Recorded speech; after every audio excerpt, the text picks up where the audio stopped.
খুলনা থেকে এই বিষয়ে বিস্তারিত জানাতে আমার সাথে এই মুহূর্তে যুক্ত হয়েছেন সহকর্মী ইয়াসিন আরাফাত। ইয়াসিন, সমস্যার সমাধানে বৈঠক হওয়ার কথা, সেটি কি শুরু হয়েছে কিনা সবশেষ পরিস্থিতি জানাবেন।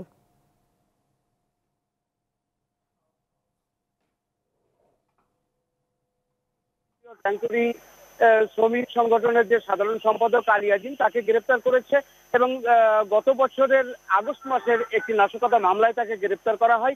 এই গ্রেপ্তার করার পরপরই তাকে খালিশপুর থানাতে হস্তান্তর করা হয়েছে, কিন্তু এর পরপরই ট্যাঙ্করির যে শ্রমিকরা রয়েছে তারা কিন্তু ধর্মঘটে ডাক দিয়েছে এবং খুলনার যে তিনটি ডিপো রয়েছে পদ্মা, মেঘনা এবং যমুনা, এই তিনটি ডিপো থেকে সকল প্রকার তেল উত্তোলন এবং সরবরাহ তারা বন্ধ করে দিয়েছে। আমরা সকাল থেকে দেখেছি যে ট্যাঙ্ক লরির যে লরিগুলি সেগুলি সারি সারি ছিল। এই মুহূর্তে আমি রয়েছি খুলনা মহানগরীর পাওয়ার হাউস মোড় এলাকাতে। এখানে একটি পাম্পে আমরা যেটি দেখতে পাচ্ছি যে তেল সরবরাহ বন্ধ থাকলেও কিন্তু পাম্পে যত সময় তেল আছে তারা এই তেল সরবরাহ করবে এমনটি বলেছেন। তবে এখনো পর্যন্ত কিন্তু যে ডিপোগুলো থেকে কোনো ধরনের তেল সরবরাহ করা হচ্ছে না এবং তেল উত্তোলন করা হচ্ছে না। ফলে আজকে হয়তো কোনো রকমের তেল চলবে, আগামীকাল থেকে কিন্তু একটি জ্বালানি সংখ্যা পড়বে সকল যানবাহন।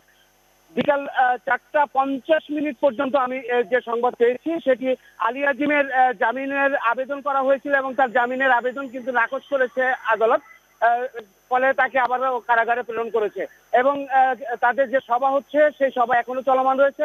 আমরা সভাপতির কাছ থেকে যতটুকু জেনেছি, সভাপতি টিপু মুন্সি তিনি জানিয়েছেন, এনাম মুন্সি এবং টিপু মুন্সি তারা দুজনে মিলে ওখানে আমাদেরকে জানিয়েছেন যে তাকে মুক্তি না দেওয়া পর্যন্ত তারা এই আন্দোলন চলমান রাখবে। কোনো অবস্থাতেই তারা এই আন্দোলন থেকে পিছু পা হবেন না বা সরে যাবেন না এবং তাকে মুক্তি দেওয়ার পরেই কিন্তু তারা তাদের কাজে যোগদান করবেন, এমনটি তারা বলেছেন। তবে এই বিষয়টি নিয়ে পেট্রোল পাম্প মালিক সমিতি যারা রয়েছে তারা বলেছেন যদি তেল সরবরাহ থাকে তাহলে আমরা একেবারে সাধারণ মানুষ সহ সকল যানবাহন যা রয়েছে আমরা তাদেরকে তেল প্রদান করব এবং এই মুহূর্তে খুলনার সকল পেট্রোল পাম্প, সেই সকল পেট্রোল পাম্পে কিন্তু তেল সরবরাহ করা হচ্ছে।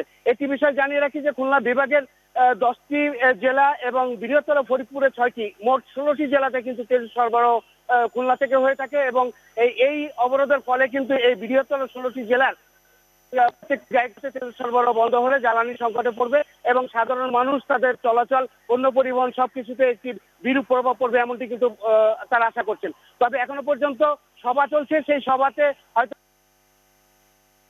করছেন তারা। এটি ছিল খুলনা থেকে এই জ্বালানি তেল সরবরাহ বন্ধের সর্বশেষ অবস্থা। দোলা।